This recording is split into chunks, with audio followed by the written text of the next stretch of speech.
Quiero que sepa, predicador, que en estas actividades hemos invitado personas que sabíamos de su larga trayectoria, aunque algunos de nosotros no teníamos contacto personal con usted.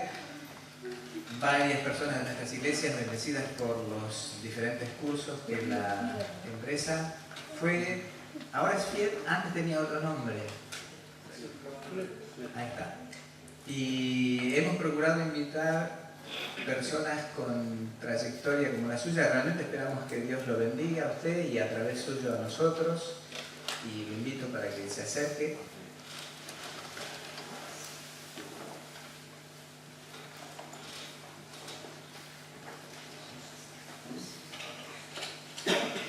Desde ya le agradecemos que nos haya honrado con su presencia. Respecto a la modernidad de las canciones y la calidad del púlpito, le ruego que se guarde la opinión. Algunas cosas que están bien acá, pero algunos detalles se escapan. Saben canciones más modernas también, ¿cierto? Bueno, no tenemos el dispositivo que están en las iglesias, así que sabrán. Bueno, oramos, que el Señor lo bendiga. Padre Santo, gracias por este tiempo que nos regalas acá en Mar del Plata. Gracias por este sitio, por el silencio, por la quietud con que vamos a absorber, Señor, lo que de ti venga. Usa, Padre bendito, a tu siervo, que sus cuerdas vocales, Señor, que su cerebro, que sus sentimientos todos estén bajo el glorioso control de tu Espíritu. Y más allá, Señor, de quienes seamos, tú nos bendigas por tu gracia, por tu misericordia, porque así lo necesitamos. Alabamos tu nombre y en tus manos nos quedamos. Amén. Amén.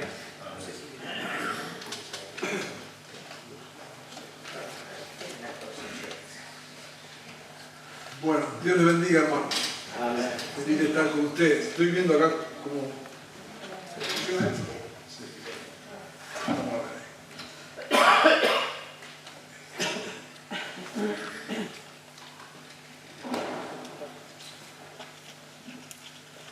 Gracias por la invitación, gracias por el riesgo que implica la invitación y trataré de honrar esta invitación en lo que me toca participar entre hoy y mañana. La verdad siempre es motivo de alegría poder compartir con siervos del Señor, hombres y mujeres que sirven al Señor. Yo quisiera invitarles a que todos estemos con un corazón abierto a lo que Dios quiera decirnos. Y al decirnos me incluyo yo en primerísimo lugar.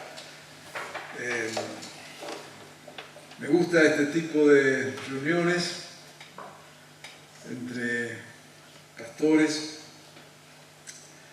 porque podemos, más que predicar, abrir nuestro corazón y compartir también nuestros sueños y expectativas. Amamos la iglesia y somos eternamente agradecidos a Dios en el privilegio que nos da de servirle. Justamente la semana que viene, bueno, el 9 de abril, la otra semana, cumpliré ya 43 años de haber sido ordenado al ministerio. Y si hay algo que no me arrepiento es justamente de eso. Y si hay algo que me hace feliz es servir al Señor, lo cual no significa que en el servicio todas las cosas son felices. Eso es otra historia, ¿no es cierto? Pero es una enorme privilegio y felicidad poder servir al Señor. Así que gracias por permitirme estar con ustedes, hermanos. Y la verdad es que juntos podamos compartir estos días y crecer juntos. Si usted vino a buscar respuestas de mi parte, le anticipo que no es exactamente eso. Quizás se vaya con más preguntas que respuestas. Lo que queremos es abrir nuestro corazón delante de Dios y ver lo que Él tiene para nosotros en este tiempo. Yo me defino como pastor. De verdad tengo muchos sombreros, hago muchas cosas por acá y por allá, pero si hay algo que he sido siempre es pastor, yo amo el pastorado, y desde el pastorado es que proyecto los demás ministerios. Así que Dios me ha dado el privilegio de tener un padre que fue pastor,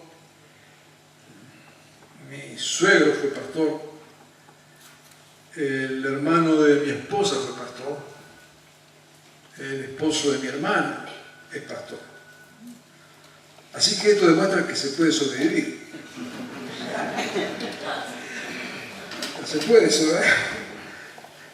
sobrevivir. Es como digo yo, ¿no? Que ya tengo 42 años de casado, digo también se puede sobrevivir al matrimonio. Así que lo que usted tiene acá adelante es un sobreviviente. Yo por lo menos doy testimonio que se puede sobrevivir al matrimonio y se puede sobrevivir al pastorado. ¿Qué es eso? ¿Qué dice? ¿Cómo que dice que se puede sobrevivir? Sí, acá me ve vivo y coleando todavía. Uno es feliz en el matrimonio. Se sobrevive, feliz. Feliz. Y la verdad que feliz. Y feliz de ser abuelo, 5 nietos. Para los que no son abuelos, sepan que se pierden lo mejor de la vida. ¿Qué dicen los abuelos que están acá? Así.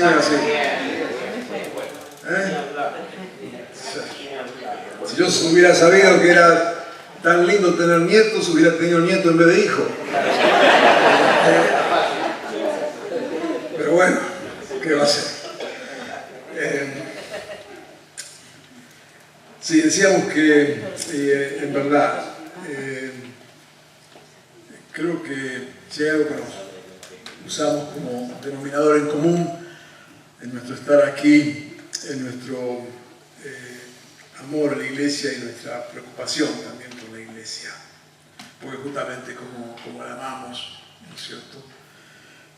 Quisiéramos ver en ella que en verdad todo honre al Señor. Yo quisiera leer un texto para empezar más.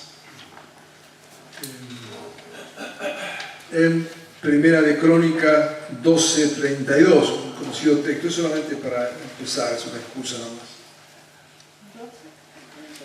Primera de Crónica 12:32.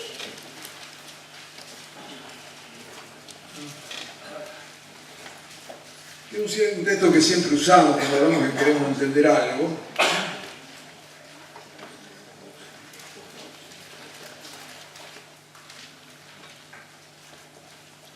Y justamente nuestra reflexión ahora es entendidos en los tiempos.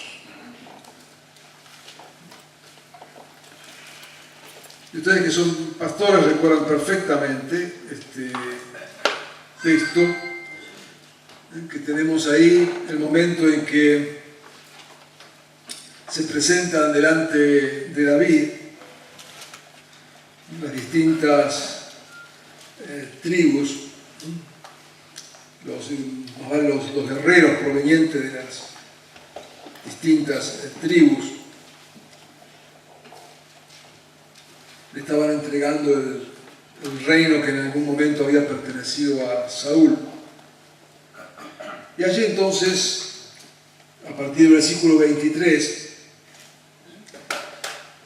nos describe estos guerreros que se presentaron allí, de Judá 6.800 hombres armados de lanzas y escudos, de Simeón 7.000 y de Leví 4.000, y de Benjamín otros 3.000 y 28.000 de Efraín y de Manasés 18.000. Era todo el pase de lista allí. Y dice allí en el versículo 32 que de Isaacar había solamente 200. Pero que eran hombres expertos en el conocimiento de los tiempos. La versión de la verdad dice entendidos en los tiempos. Que sabían lo que Israel tenía que hacer. Muy interesante esta mención acá de este pequeño puñado de hombres, en medio de semejante cantidad de guerreros, miles de ellos. Pero había un grupo que pertenecía a esta familia de Isaacar, cuyo don era ser entendido en los tiempos,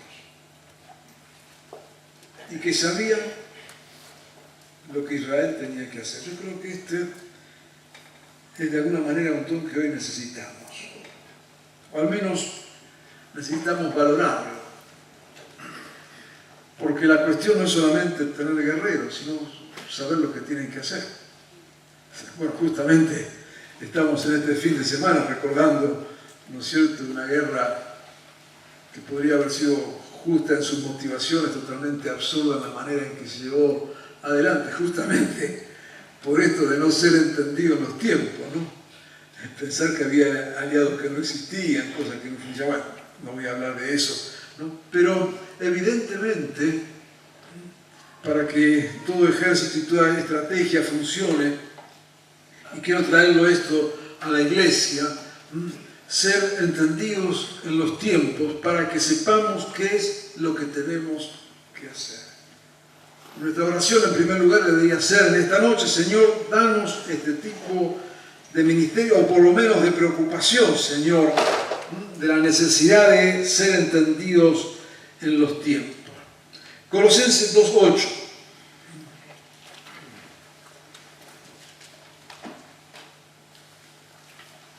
Yo estoy leyendo la Nueva Versión Internacional, nada más una cuestión de comodidad.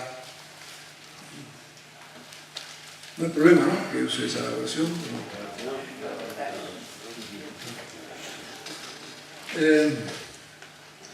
Dice en Colosenses 2:8: cuídense de que nadie los cautive con la vana y engañosa filosofía que siguen tradiciones humanas, la que va de acuerdo con los principios de este mundo y no conforme a Cristo.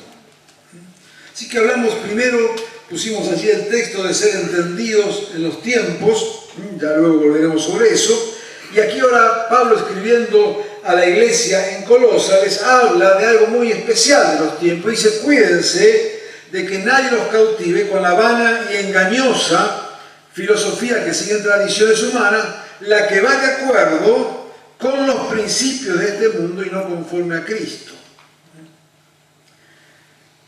Vamos a leer a Romanos 13:11. Entonces acá nos está hablando de una filosofía humana, una manera de ser, dice, que va de acuerdo a los principios de este mundo. Y ahora Romanos 13:11.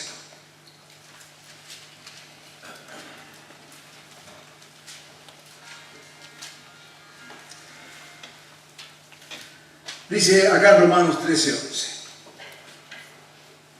hagan todo esto estando conscientes del tiempo en que vivimos. Ya es hora de que despierten del sueño, pues nuestra salvación está ahora más cerca que cuando inicialmente creímos. Pero me quiero subrayar, de acuerdo al tema de esta noche, la primera parte, ¿no es cierto?, del versículo 11: hagan todo conscientes del tiempo en que vivimos. Así que tenemos aquí estos tres versículos de la palabra de Dios. Uno, el de Crónicas, diciendo que estaba este grupo de hombres que eran entendidos en los tiempos. Luego allá en Colosenses nos habla de un espíritu de los tiempos. Y acá finalmente en Romanos nos dice que seamos conscientes del tiempo en que vivimos. Yo quisiera juntar de alguna forma estas tres cosas, como la necesidad que tenemos hoy de ser entendidos en el tiempo, ser conscientes del tiempo en que vivimos, tener respuestas para este tiempo en que vivimos, y saber que en el tiempo, como todo tiempo, tiene un espíritu. Y acá no estoy espiritualizando la cosa, quiero decir, tiene una característica, una manera de ser. Cada tiempo tiene su manera. para usarlo más correctamente. Cada tiempo tiene su espíritu de ser. Así que en la medida que podamos discernir esto, nos va a ayudar entonces como iglesia en nuestra misión en este tiempo. Nuestra preocupación no es una preocupación pastoral. Cuando queremos entender los tiempos, es porque en verdad estamos queriendo con la iglesia ser en verdad instrumentos del reino del Señor para este tiempo. Creo que nos equivocamos enormemente cuando tratamos de manejar una especie de religiosidad que queremos aplicar a cualquier tiempo. Recién cantamos una gran verdad, y que no cambia Jesucristo, pero los tiempos cambian. Y yo suelo decir, ¿no es cierto?, que es un eslogan en nosotros, muchas veces lo uso como ejemplo, aquello de que Jesús es la respuesta. El problema no es que Jesús es la respuesta, la cuestión es cuál es la pregunta. Porque si no entendemos cuál es la pregunta, difícilmente Jesús va a ser respuesta. O sea, decimos Jesús es la respuesta y lo queremos usar como algo mágico que funciona mágicamente. Pero no funciona no porque Jesús no sea respuesta, es porque nosotros no hacemos bien las preguntas, no escuchamos las preguntas. ¿Qué significa ser iglesia hoy en este tiempo? ¿Cuáles son las cosas que se nos meten dentro de la iglesia? ¿Cuáles son las cosas que forman parte del espíritu de este tiempo? ¿Cómo la iglesia puede redimir en este tiempo? ¿Cómo Jesucristo puede ser de verdad respuesta en este tiempo? Y a veces estamos tan lentos, ¿no es cierto?, en esto, y nos cuesta tanto discernir entretenidos, ¿no?, en otras cosas, que o perdemos el tren o nos encontramos totalmente desubicados como iglesia, dando respuestas a preguntas que nadie hace. En vez de, en verdad, preocuparnos por las preguntas concretas. Jesucristo, claro que es la respuesta. Pero ¿cuáles son las preguntas que surgen? Y hoy no tenemos tanto tiempo como teníamos en el pasado para pensar en las respuestas. Estas respuestas van a tener que ver con nuestra manera de ser iglesia, con nuestra manera de creer, no con el contenido de la fe. Quiero hacer esto muy claro, hermano, para que nadie se me asuste ni se confunda. No estamos hablando acá de cambiar nada del contenido de la fe. Lo que estamos hablando es saber escuchar las preguntas, saber interpretar los tiempos. Entender que hoy la iglesia como tal, como fue siempre, es parte, está presa en un tiempo determinado. O sea, la iglesia que hoy conocemos no fue siempre así. La iglesia que hoy tenemos es un invento nuevo. No está mal que sea un invento nuevo. A veces pensamos que la iglesia siempre fue así, pensamos que la iglesia siempre tuvo, qué sé yo, sociedades jóvenes. No. Pensamos que la iglesia siempre tuvo escuela dominical, no. Pasaron milenios, no había escuela dominical. Yo no estoy en contra de la escuela dominical, estoy diciendo. O sea, la iglesia fue desarrollándose, adaptándose, tratando de dar respuesta a distintos tiempos. Y a veces lo que nos pasa a nosotros es que llega el momento, llega un tiempo, y es el que conocemos, es el presente, y entonces nos fosilizamos en este tiempo, pensando que siempre fue así, pensamos que ser fiel al Señor es hacer las cosas como nosotros vimos que se hacían. Pero el hecho de que como nosotros vimos que se hacían no quiere decir que siempre fueron así, y si las cosas funcionaban en el pasado así, no quiere decir que hoy van a funcionar. Esto lo vemos, miren, en la brevísima historia del relato de los evangelios, que son apenas unos añitos así, vemos enormes cambios ya en esa primera comunidad de fe.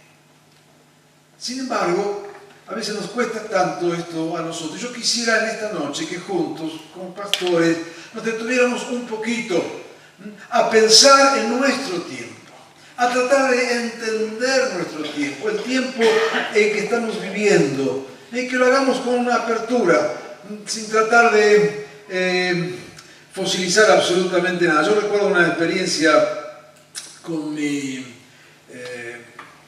abuelo de mi esposa, ¿no es cierto?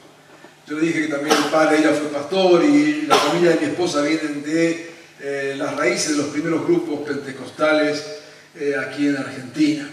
Ellos eran italianos, gente de mucha fe, mucha pasión, también una ignorancia considerable, ¿no? Entonces, me acuerdo cuando por la década de 60 70 empezaron a introducirse algunos, lo que llamábamos coritos en la iglesia, ¿no es cierto? Ya a principios de los 60, por lo menos en nuestro contexto fue en aquel tiempo. Nuestros cultos eran, claro, se acostumbraba, nosotros cantábamos 2 himnos al principio y un himno al final. Esa era la cuestión con los himnos, con el culto, ¿no es cierto? Y entonces, claro, cuando vinieron ahí que quisieron introducir algunos coros, el abuelo de mi esposa, ¿no es cierto? Claro, Tano se puso loco con la cuestión, y entonces empezaba la discusión, que si los coritos sí, que los coros no, que si el himno sí, que si el himno no, toda esa cuestión. Entonces le dice, bueno, abuelo, al final dice, ¿por qué tienen que ser 3 himnos? Y entonces el abuelo le contestó inmediatamente, como argumento, dice, por la Trinidad.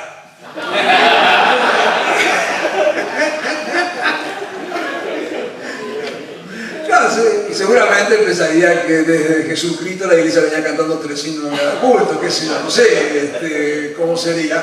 No, pero evidentemente siempre vamos a encontrar, ¿no sé, una justificación para las cosas que hacemos. Pero en verdad yo quisiera invitarle a que, como esta gente entendida en los tiempos, abramos un poquito nuestros ojos a este tiempo, sabiendo, como decíamos, que cada tiempo, cada época tiene su espíritu, su estilo, su manera de ser. ¿Cuál es el estilo de esta época? Porque entender los tiempos nos va a ayudar a entender la palabra de Dios. Porque la palabra de Dios, la que leemos, fue dada en un tiempo concreto. Y saber discernir lo que son los principios eternos de lo que son las cuestiones culturales del tiempo concreto es toda una tarea. Porque si no, parece que 2000 años no han pasado. Saber discernir los tiempos nos va a ayudar a que nuestro mensaje sea en verdad pertinente hoy. Y saber discernir los tiempos nos va a ayudar a que no confundamos cosas que hoy podemos creer que son espirituales y que en la verdad no son ni más ni menos que fruto de nuestro tiempo. Déjenme mencionar algunas cosas para ayudarnos a comprender el tiempo.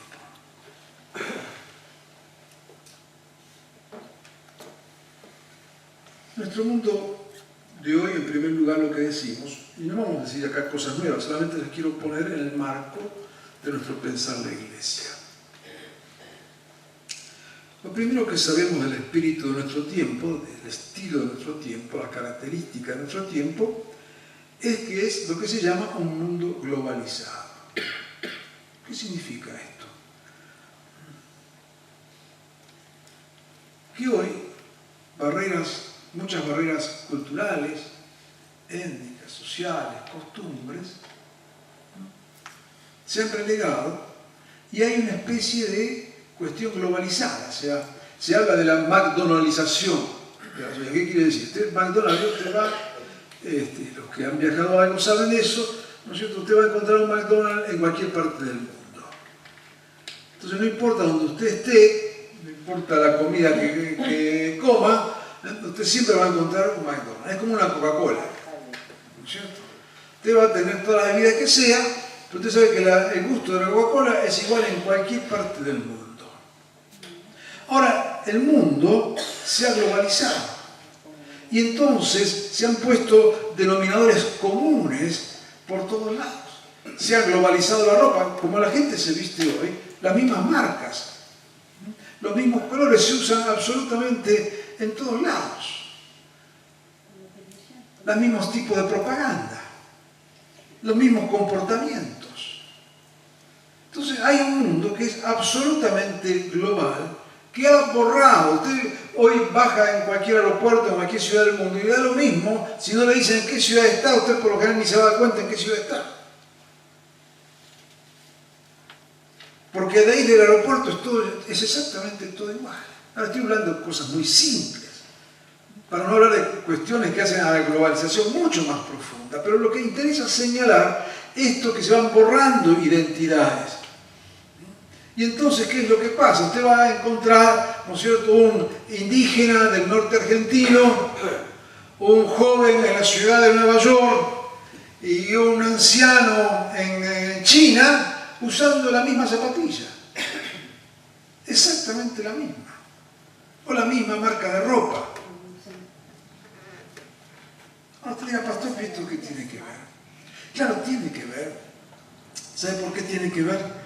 Porque esta costumbre, esta globalización que tiene sus raíces políticas y demás, que no es el caso para este encuentro ahora, esto también tenemos que entender que se ha metido en la iglesia. Y yo no estoy hablando de que sea malo o bien. Entonces lo que tenemos hoy es lo que llamamos una globalización de la experiencia religiosa. ¿Qué significa esto? Las barreras denominacionales se han borrado. Casi se han borrado. Entonces vamos a empezar a hilar fino. Estamos en un mundo globalizado con gente con mentalidad globalizada. Se habla entonces también de la globalización de la fe. Y usted va a verlo quizás en cuestiones mucho más chicas, si quiere. Hoy va a una iglesia, no importa la denominación que sea, van a cantar los mismos coros y las mismas canciones y se van a mover de la misma manera. Ha habido una globalización de la experiencia religiosa. Entonces acá viene cómo nos insertamos en esto, otra vez entendidos en los tiempos. Por un lado, de la misma manera que reacciona la sociedad. Fíjese que en un mundo global, con experiencias globales, con culturas globales, una manera de defenderse son los sectarismos extremos. Porque es la manera de defenderse frente a una globalización que le quiere pasar por encima. Y entonces al no saber manejarse en eso, aparecen entonces los grupos más extremos defendiendo las causas más extremas como para decir, aquí estoy yo, una especie de complejo de petizo de la cultura. Ahora, cuando esto se nos mete o la iglesia vive en este mundo globalizado, se globaliza la experiencia de la fe. Y vamos a notar entonces que hay mayores denominadores en común. Hay maneras similares de orar por el otro. Y entonces, ¿cómo reaccionamos a eso?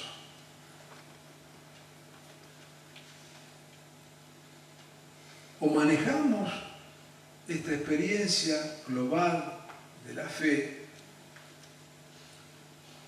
o, para defendernos, reafirmamos nuestros límites, lo que somos, nuestras identidades, y nos aislamos del contexto global.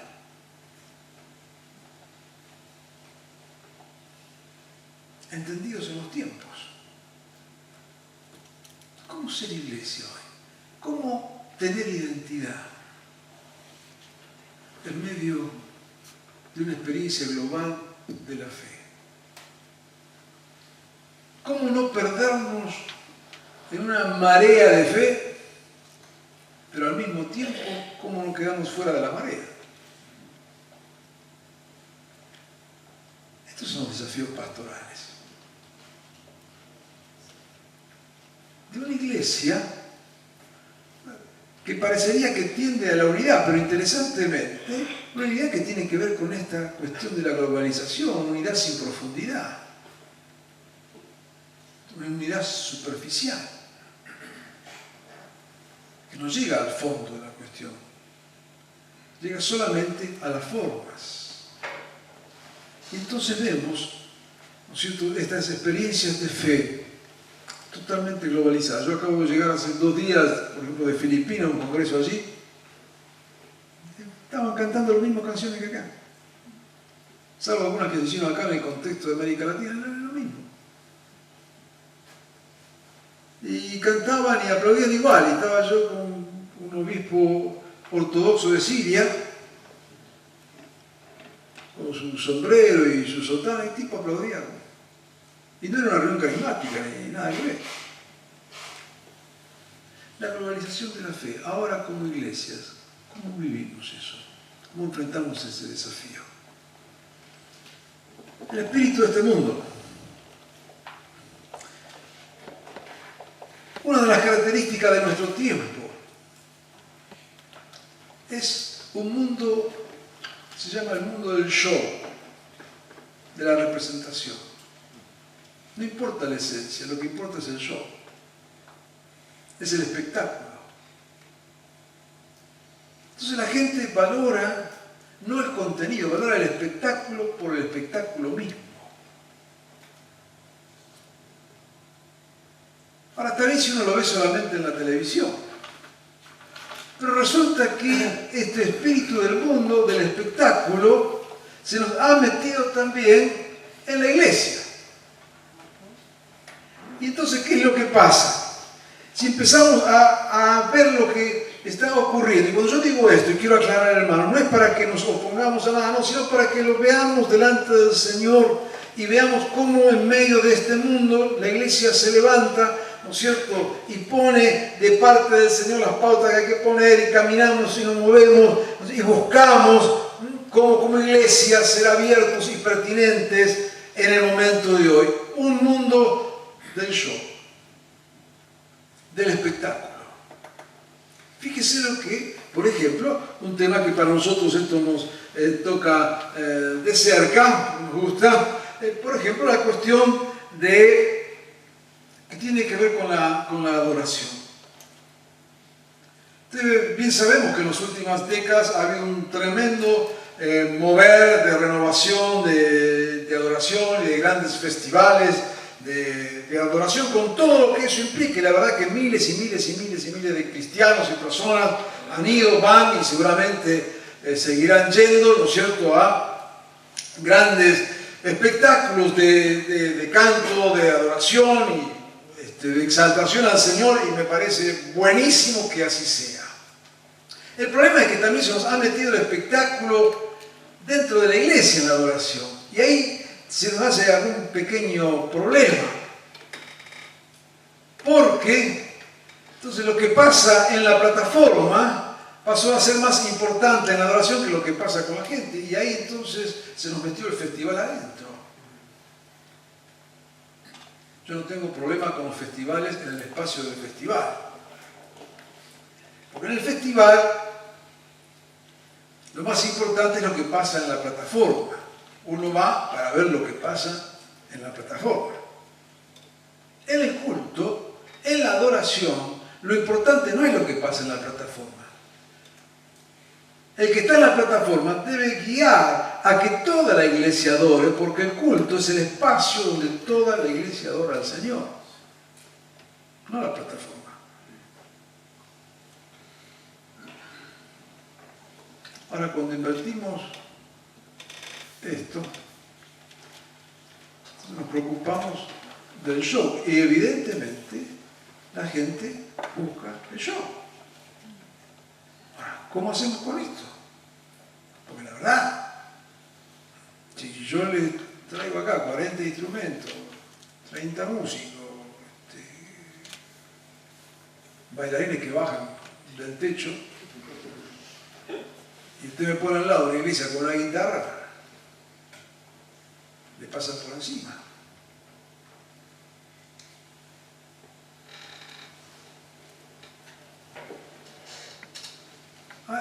Esta mañana recibí un mail de un amigo que sacó con su celular una foto de una campaña que estaban anunciando. No conozco al que aparecía ahí en la foto del predicador y el cartel decía show de la fe.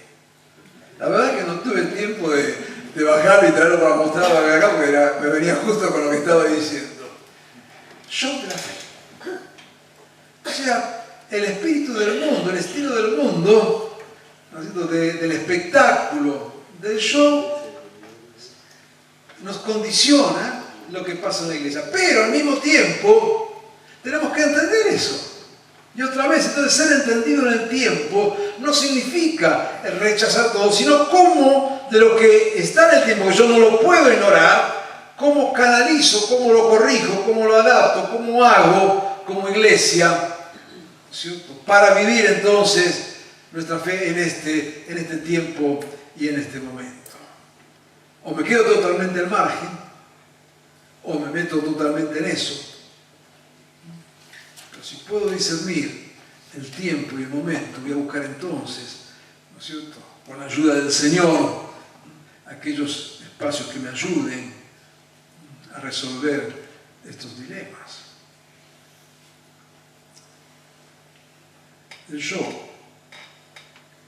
como algo global. Dentro de esto está también lo que se llama la búsqueda de la satisfacción personal.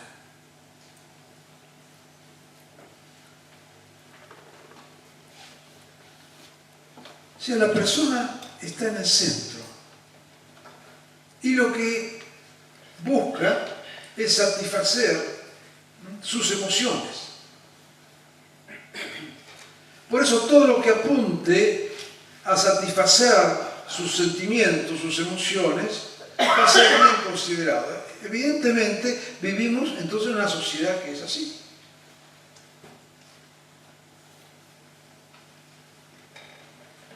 Si usted está en la ruta y tiene que cargar nafta, porque se le está acabando la nafta, ¿usted qué es lo que necesita? Usted necesita nafta.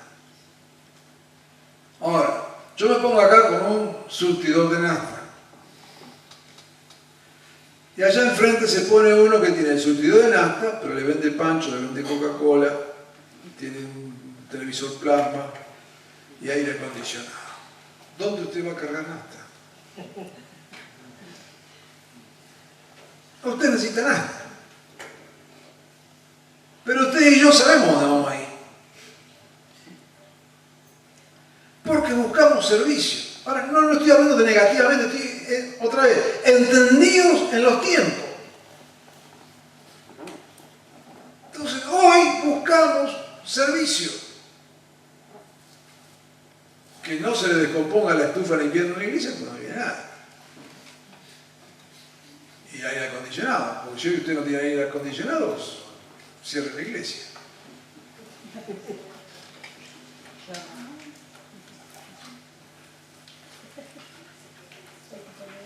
Yo me acuerdo mi padre se convirtió aquí en Mar del Plata, yo nací en Mar del Plata.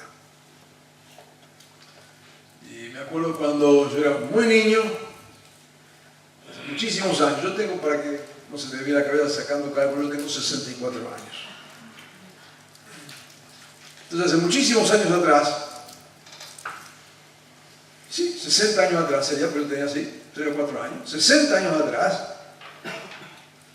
íbamos con mi padre en bicicleta, me llevaban el carrito atrás, a predicar en el puerto. 60 años atrás. Un frío. En esa bicicleta yo vivía acá en la calle Primera Junta, hasta el puerto en bicicleta. Invierno. 4 locos parados ahí. Yo me acuerdo chiquito y tengo la imagen acá. Había uno con un acordeón, uno con una trompeta. Para un frío brutal.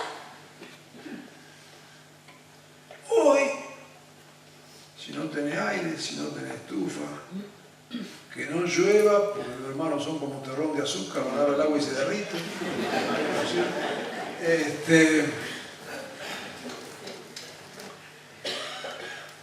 Servicio.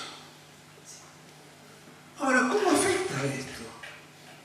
Bueno, afecta porque evidentemente, si usted quiere alcanzar a la gente, usted tiene que darle servicios. Ahora, ¿cuál es el límite? No. Porque por otro lado, la iglesia no está para satisfacer a la gente. Ahí está el problema. Porque la gente lo que busca es satisfacción personal. Entonces nosotros venimos al culto y le decimos, hermano, ¿está contento? Y si no está contento, ¿cuál es el problema?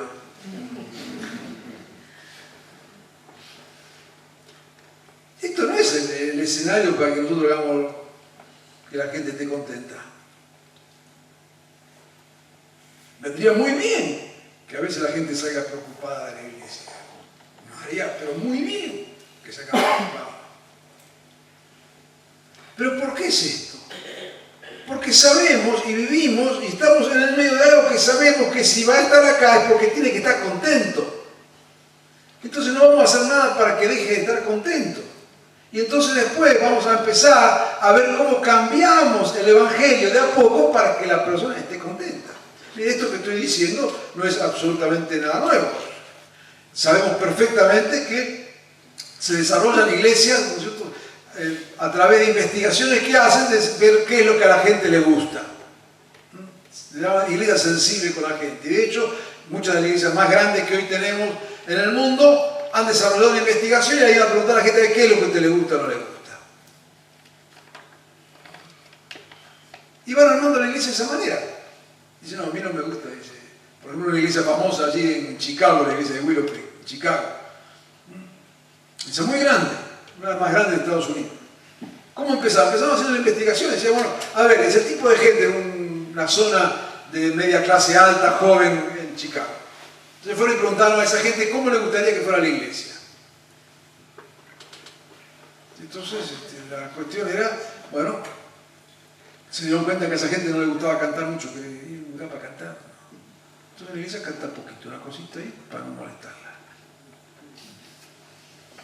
Después se dieron cuenta que le molestaban cualquier signo religioso. Entonces sacaron toda la cuestión. También sacaron la cruz. Había una cruz ahí en el público. Sacaron la cruz. Y si usted va, voy a la iglesia, ¿fuiste vos ahí a ver lo que no? La iglesia, usted no entra a la iglesia. Usted entra como si fuera un shopping, una gran cafetería. Porque se dan cuenta que esa gente, clase media, alta, joven, los domingos a la mañana en Estados Unidos, el desayuno es muy importante. Entonces lo que hacen es una enorme, cuando digo una enorme cafetería, estoy hablando de un shopping impresionante, para miles de personas, y usted entra y es una gran cafetería. Y después al fondo está el salón grande para la reunión. Ahora, siguieron un montón de cosas, cómo tenía que vestir el pastor, bueno, absolutamente todo. Vamos a decir, bueno, no, está mal. Bueno, sí está mal, pero la verdad es que si querían llegar a esa gente era la forma de llegar. La pregunta es, ¿cuál es el límite? Por eso dije, yo no estoy trayendo respuestas, estoy levantando preguntas. Entendidos en los tiempos. No, las cosas no ocurren por casualidad. Hay un espíritu del tiempo. Entonces, el espíritu es la satisfacción del cliente. Yo me acuerdo cuando dije 43 años de pastor. Cuando empezamos con el pastorado, yo fui pastor en la provincia de Buenos Aires, fui pastor en Centroamérica, en Costa Rica, después en la capital federal. Cuando empezamos con ministerio, pero era fácil ser pastor, porque ¿qué era lo que tenía la iglesia? La iglesia tenía el culto el domingo y el culto de oración del miércoles, que como todo culto de oración del miércoles no viene nadie. Bien. Entonces, eso era la iglesia. Entonces los sábados se juntaban los muchachos, tocaban la guitarra y la escuela dominical también. Y se toda la iglesia. No había nada. ¿Qué más había? No. ¿Cuál era la tarea del pastor? Y la tarea del pastor era salir, predicaba el domingo, y los hermanos que faltaban el domingo los iba a visitar el lunes, porque sabía que si no había venido al culto era porque o lo pisó el colectivo cuando venía a la calle o estaba gravemente enfermo. No había otra razón por la cual no iba a venir a la iglesia. Hoy uno ni va a visitarlo por vergüenza ajena, ¿no es cierto? Entonces uno, para no preguntar y no poner las situaciones difíciles, ni pregunta ni va. Eso era todo.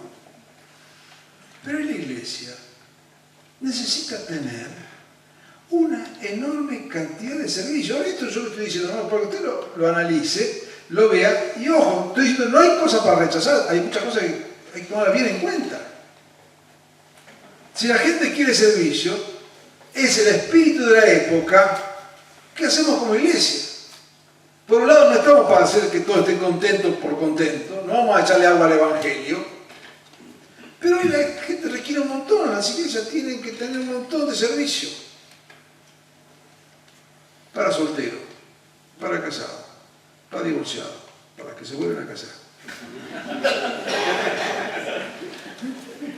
para varones, para mujeres, para los otros.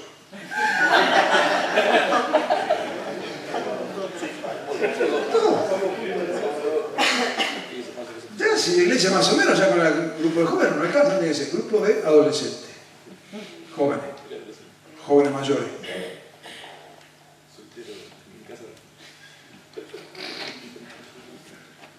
Entonces, la iglesia es una especie de polirrubro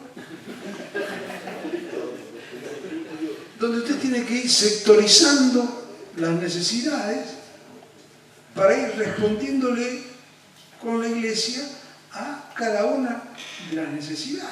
Imagínense, es tremendamente difícil ser iglesia. Yo no sé si Pablo se animaría a ser apóstol.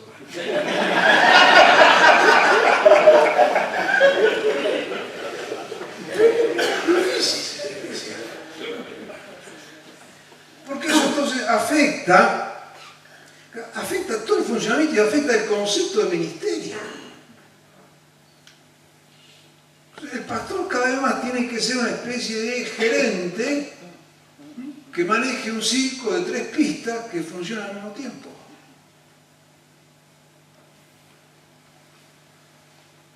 El espíritu de la época es satisfacción al cliente. ¿Qué hacemos con esto? Entendidos en los tiempos. Si uno empieza a entender los tiempos, uno después tiene que obrar en consecuencia. Entonces nos damos cuenta que ser iglesia no es dejar que pase la cosa y ver cómo me subo al tren, sino que conscientemente tengo que sentarme y decir, Señor, ¿qué hago con esto? Señor, ¿cómo integramos esto? Señor, ¿cómo levantamos tu reino en medio de esto? No es que la vemos pasar, entendidos en los tiempos.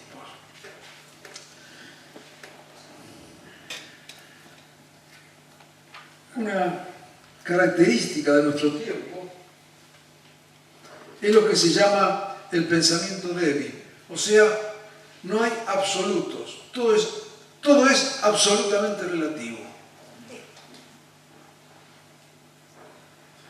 Esta mañana estaba escuchando cuando venía para aquí en el auto, en la Radio 10. No, Radio 10 no, miento. Radio Mitre. Venía el programa de Chiche Helbund de la mañana. Y le estaba haciendo una entrevista a este muchacho, María Domínguez. Claudio María Domínguez. Y muy interesante la observación que le hacía Helbund, pero muy interesante. Le decía, vos sos el creador de una nueva religión. Muy interesante. Le decía, pero una religión, dice, la virtud que vos tuviste, dice, es crear una religión sin estructura. Dice, donde vos estás solo, das tus cosas. Y me quedó en la cabeza trabajando todo el viaje con eso. Es verdad. Y Chiche se lo marcó ahí. Mira, vos tuviste la habilidad, dice, de crear una religión sin estructura. Dice, pero la gente dice, no quiere estructura. Y el otro todavía le dice, sí, claro. Dice la gente, no, que obispo, que papa, que le digan lo que tenés que hacer. Dice, la gente no quiere nada de eso. Tenía razón. O sea, ese es el espíritu de la época. En el pensamiento débil no hay absolutos. Si usted le dice esto así, no, ¿por qué tiene que ser así? Todo es relativo. ¿Cómo se construye la verdad? La verdad la construye cada uno como le parece, no hay una verdad última. Ahora, ¿cómo hacemos en un mundo donde no hay la verdad última predicar a alguien que dijo, yo soy la verdad?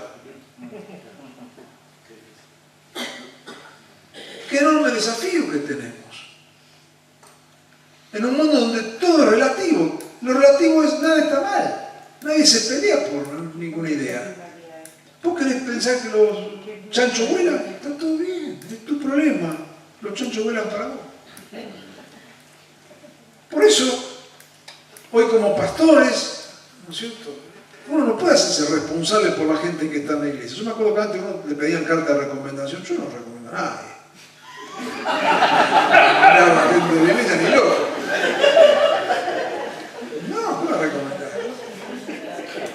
Juan te decía, no, hermano, de la iglesia de fulano de tal, no, fulano de tal. Hermano, dice, si es de la iglesia de fulano de tal. No, nada. ¿Por qué? Porque yo como pastor, la gente que tengo ahí en la iglesia, son miembros de la iglesia, todos buenos hermanos, todo lo que te quiera. Yo no sé lo que creen ellos. Porque cada uno construye su fe de acuerdo a lo que le parece. ¿Cómo la construye? Y la construye con el cassette que le regalaron, el DVD que vio, lo que bajó de la internet, lo que le contó el hermano, más lo que escuchó en la predicación el domingo. Vaya a saber lo que sale de ahí. ¿Qué sé yo? ¿Y usted cómo se va a hacer responsable por eso? Entonces cada uno construye su universo de verdad. Y usted como pastor va y dice, no, pero mire, esto es así. Sí, esto es así para ustedes. O es así en esta iglesia. Y los otros iglesia lo hacen de otra manera. Entonces, en un mundo de pensamiento débil, donde no hay absolutos, el gran desafío es predicar a Dios como la verdad. Justamente en esta reunión que estaba participando ahí en Filipinas, uno de los temas que estaban hablando era el del diálogo interreligioso. Entonces decía, por un lado, es verdad, tenemos que sumarnos en una actitud positiva con gente de otras religiones en otros lugares del mundo, buscando la paz, buscando, hay situaciones de guerra, hay situaciones de conflicto muy graves en muchos lugares. Y la gente de paz tiene que juntarse para la paz. Eso es. Pero después, el otro paso es, ¿en qué momento damos testimonio de que Jesucristo es el único camino?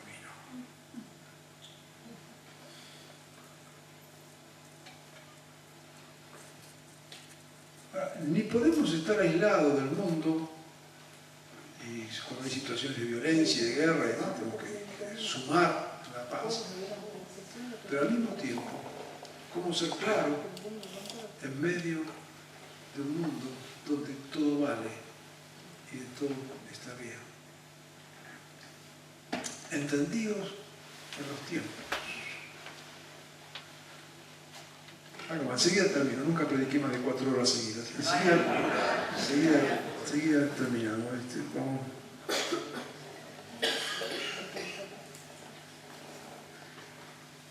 Parte del espíritu de este tiempo es el espíritu de la falsificación.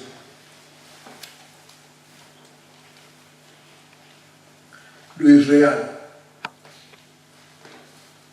la copia, la ficción.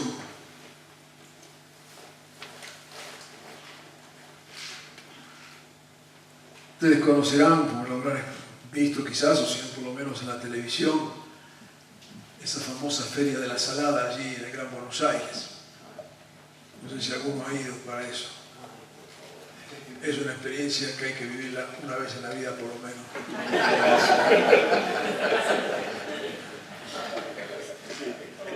Porque usted tiene que ir de madrugada, ¿no es cierto? Es una experiencia increíble, porque usted está en el medio de un lugar donde hay decenas y cientos de miles de personas. Cientos de miles de personas. Y usted está ahí y sabe que todo lo que está ahí es trucho. Que todo lo que está ahí está en negro. No hay factura para nada. Plata va, plata viene, todo. Está en el mundo de la truchada total. Ahora, eso funciona a la perfección. Es más, el viaje que hizo Moreno ahora al África se lo llevó al jefe de la mafia de la Salada. Los conocemos porque en nuestra congregación tenemos un anexo ahí dentro de la Salada. Sí, tenemos un anexo ahí dentro de la Salada, con la gente que vende comida ahí, todo eso ahí. La experiencia más interesante que tuvimos cuando abrimos un local, que de hecho se lo alquilamos al jefe de la mafia, sin papeles y sin nada. Y entonces no tuvimos mejor idea, el día que alquilamos, decirle que nos haga un papel porque queríamos ir a Edesur para pedir la luz. El tipo dice, no, vengan que les explico, dice.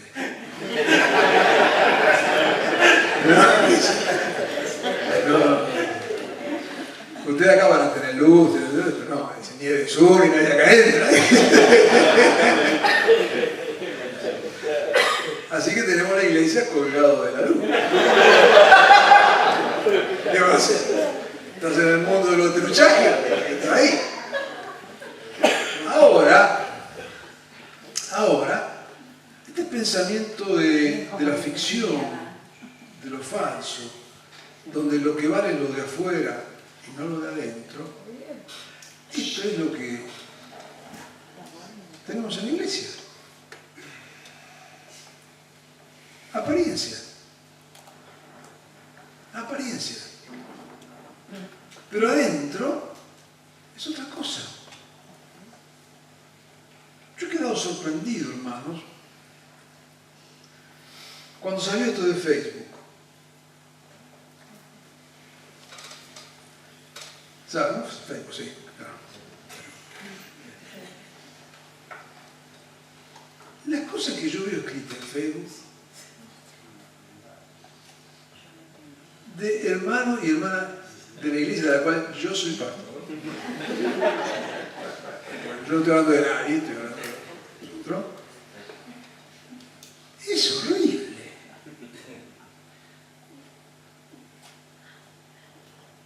Conocen ese dicho, ¿no?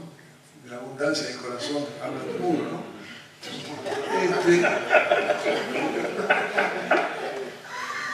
Eso. Pero la verdad, créanme, es una cosa espantosa. Ahora, esas mismas personas aparentan, ¿no?, el envase, la superficie, el paquete, es otra cosa. Pero cuando hay la posibilidad de mostrar lo que hay adentro, te horroriza. El espíritu de la época es el espíritu de la ficción, de la no realidad, de la apariencia, del dibujo, no de lo genuino.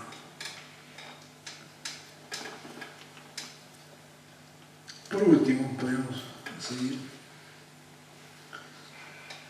El espíritu de la época tiene que ver también con un sentido de, ¿cómo digo?, de infantilidad.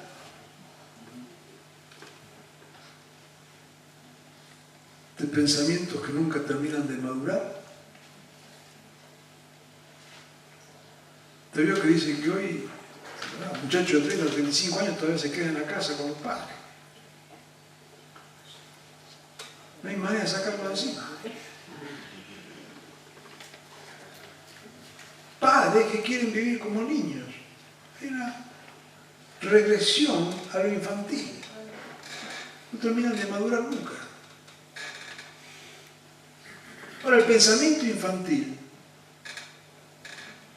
cuando se mete en la iglesia, tenemos también personas infantiles que no maduran, que no asumen las responsabilidades, porque están en un estado de, digamos, infantilismo permanente. Entonces, se comportan como niños. Sus oraciones son oraciones de niños malcriados. Le piden a Dios y le patalean que Dios le tiene que dar esto hoy, aquí y ahora, y si no se enojan. Entonces, la falta de madurez es parte del espíritu de la época. Y se nos mete en la vida de la iglesia. Entendidos en los tiempos. Cuando vemos estas cosas, entonces empezamos a mirarnos y a mirar el ministerio y a mirar la iglesia y decir, Señor, ¿cómo entonces ministramos ahora? Señor, danos luz para entender esto, pero solamente no para entenderlo, sino para cambiarlo. ¿Cómo, Señor, extender tu reino en medio de estas realidades? Voy a leer un texto más que se encuentra allí en 1 Timoteo 3:15. 1 Timoteo 3:15.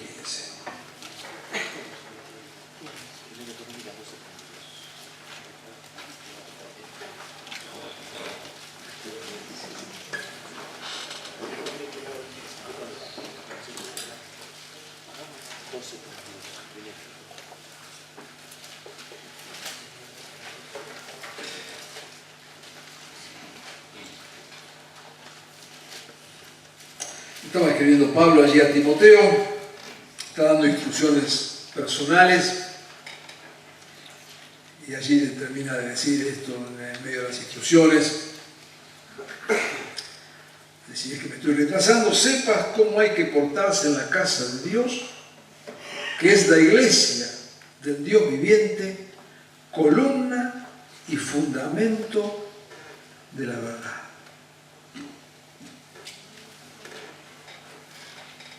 Entendidos en los tiempos. Nos dice aquí Pablo que la iglesia es columna. Interesante la palabra estilo para columna. La columna de la verdad. ¿Cómo esta columna y fundamento de la verdad se planta hoy? Y nosotros somos pastores de la iglesia hoy. Y tenemos estos desafíos. Y estos desafíos se nos han metido dentro de la iglesia. Ahora no vamos a estar remando en contra de la corriente eternamente. La cuestión es cómo levantar la columna de la verdad en medio de este tiempo. Cómo bendecir sin caer en una fe infantil. ¿Cómo adorar a Dios sin hacer el show? ¿Cómo servir sin alimentar la sensación de servicio permanente, de suplir necesidades del cliente? ¿Cómo trabajar en unidad sin perdernos en una experiencia global de la fe donde perdemos nuestras identidades? La iglesia, columna y fundamento de la verdad. He aquí el gran desafío pastoral. Y esto no podemos hacerlo ignorando, cerrando los ojos o mirando para otro lado. Estos son los temas que tenemos que tratar. Estas son las cosas que tenemos que discutir. A veces estamos enfrascados en discusiones.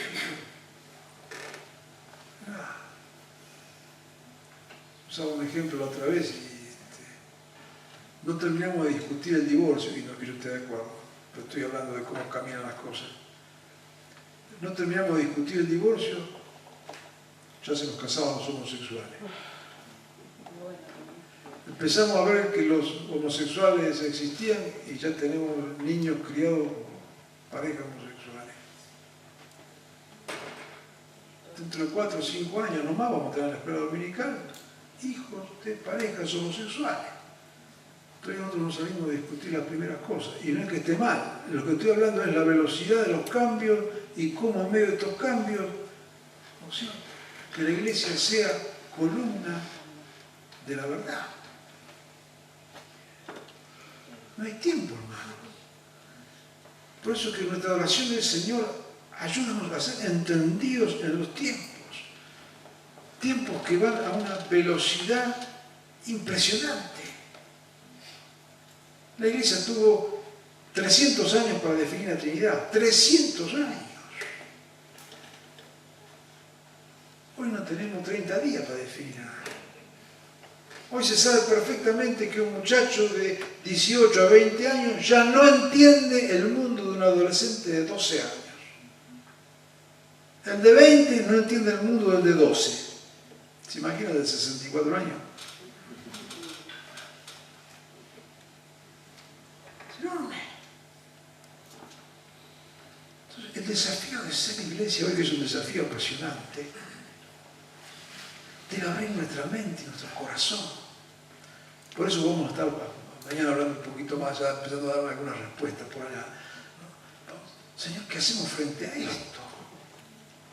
¿Y cómo entonces abrimos nuestra mente y nuestro corazón para que, entendiendo la situación, con la presencia del Espíritu de Dios y con corazones abiertos, podamos en verdad servir a Dios en este tiempo?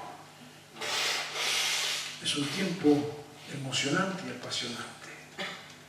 Es un tiempo de enormes desafíos. Ahora, la buena noticia es: el Señor sigue siendo cabeza de la iglesia. Amén. Eso es lo que me da tranquilidad. Y créame que más de una vez esa es mi oración. Señor, al final esto es tuyo.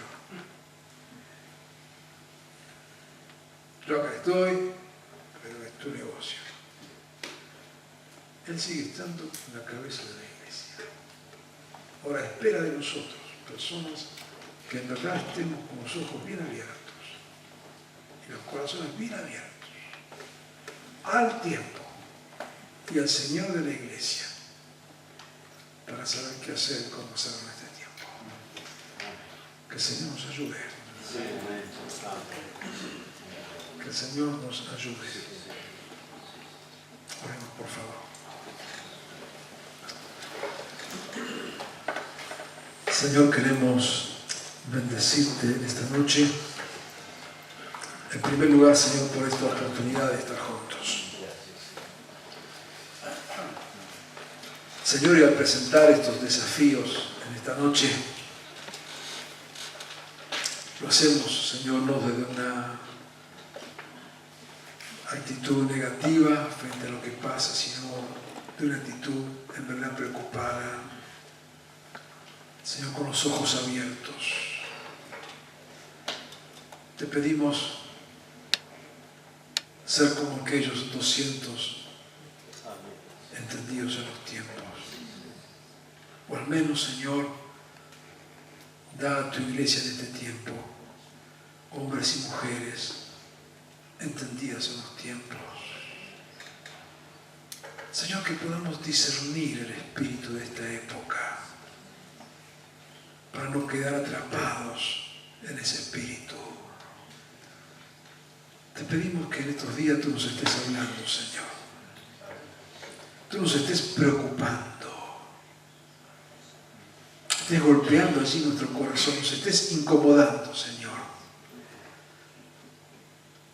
Para que desde esa incomodidad, al confesar, Señor, nuestra total incapacidad, porque como decía tu siervo, Señor, y para esto, ¿quién será suficiente? pero sabemos que lo podemos en ti, Señor. Y queremos abrir nuestro corazón y nuestros ojos y nuestra actitud para que tu iglesia en este tiempo siga siendo columna, baluarte, fundamento de tu verdad, para que tu iglesia siga siendo instrumento de tu reino. Aquí estamos, Señor, y queremos pedirte que en este tiempo tú estés usando cada una de nuestras vidas. En tu nombre lo pedimos, Jesús. Amén y amén. Amén.